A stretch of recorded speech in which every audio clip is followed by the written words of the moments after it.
नमस्कार।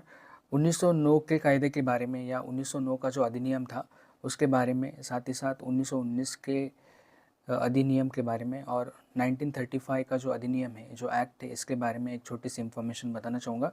सबसे पहले 1909 का जो अधिनियम है, जो एक्ट है, उसके तहत मुस्लिमों के लिए स्वतंत्र मतदार संघ या मुस्लिमों के लिए स्वतंत्र निर्वाचन क्षेत्र या सेपरेट कॉन्स्टिट्यूंसी डिक्लेयर की गई थी। 1909 का ये जो एक्ट है इसे मोर्ले मिंटो एक्ट कहा जाता है। उसके बाद जो एक्ट आता है वो है 1919 का मॉन्टेगू चेम्सफोर्ड एक्ट। इस अधिनियम के तहत सिखों के लिए अलग कॉन्स्टिट्यूंसी डिक्लेयर की गई और 1935 का जो एक्ट है उसके तहत कौन से कम्युनिटीज़ के लिए सेपरेट कॉन्स्टिट्यूंसीज डिक्लेयर की गई ये बताना चाहूँगा। 1935 का एक्ट बहुत ही ज़्यादा इम्पॉर्टेंट है। तो वो कम्युनिटीज़ कौन सी हैं जिनके लिए सेपरेट कॉन्स्टिट्यूंसी डिक्लेयर की गई 1935 एक्ट के तहत?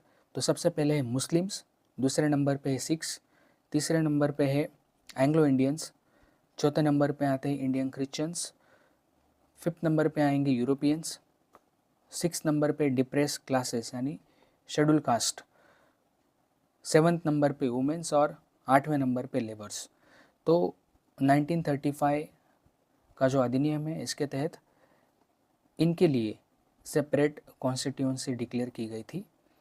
1935 का तो हमें पता होना ही चाहिए, लेकिन 1919 का जो मॉन्टेगू चेम्सफोर्ड एक्ट है उसके तहत केवल सिखों के लिए सेपरेट कॉन्स्टिट्यूंसी डिक्लेयर की गई थी, यह भी हमें पता होना चाहिए। और 1909 का जो मोर्ले मिंटो एक्ट है उसके तहत केवल उस वक्त मुस्लिमों के लिए सेपरेट कॉन्स्टिट्यूंसी डिक्लेयर की गई थी, यह भी हमें पता होना चाहिए। तो ये छोटी सी इन्फॉर्मेशन थी 1909 के मोर्ले मिंटो एक्ट के रिगार्डिंग, साथ ही साथ 1919 के मॉन्टेगू चेम्सफोर्ड एक्ट उसके रिगार्डिंग और 1935 का जो एक्ट है, जो अधिनियम है, उसके बारे में।